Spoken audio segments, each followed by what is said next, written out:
On se bouscule à la sortie des stands pour le départ de la première séance de qualification de la 86e édition des 24 heures du Mans, mercredi 13 juin 2018.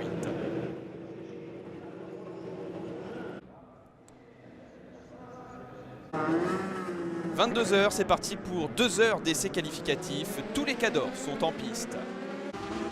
Premier coup de théâtre avec la sortie de piste de Gianmaria Bruni. C'est terminé pour la Porsche 91 dans cette séance qualificative. L'Italien, auteur d'un tour en 3:47.504, ne sera jamais battu dans la catégorie. Il tient donc la pole provisoire de la catégorie LMGTE Pro.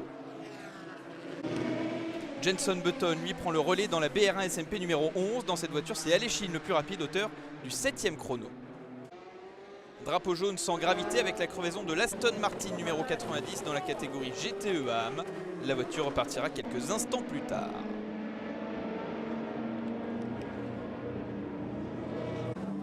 Au volant de la Toyota numéro 8, Alonso relais Buemi, mais c'est bien Nakajima qui a signé le meilleur temps au tout début de la séance en 3:17.270.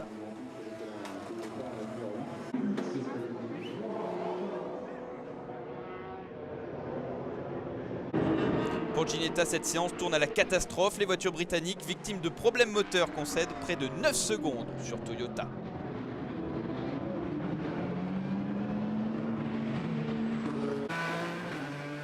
Grosse frayeur pour Tony Kanaan. Le Brésilien part à la faute et tape la barrière, mais parvient tout de même à ramener la Ford GT numéro 67 au stand. Cette voiture pointe au 8e rang de la catégorie GTE Pro.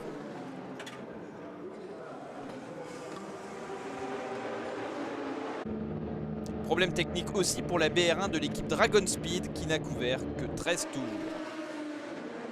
Patrick Dempsey, lui, peut avoir le sourire. Les deux voitures du Dempsey Proton Racing pointent aux 2 premières positions de la catégorie GTE AM.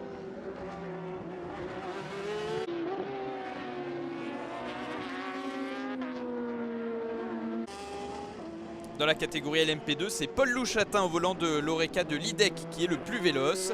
Il devance de 0,2 de seconde l'Oreca TDS de Loïc Duval. Finalement, dans la catégorie LMP1, ce sont bien les 2 Toyota qui dictent leur rythme. La BR1 SMP numéro 17 est 3e. Elle concède 2 secondes 2 sur la Toyota de tête. On retrouve aux 4e et 5e positions les 2 rébellions, la 1 devant la 3.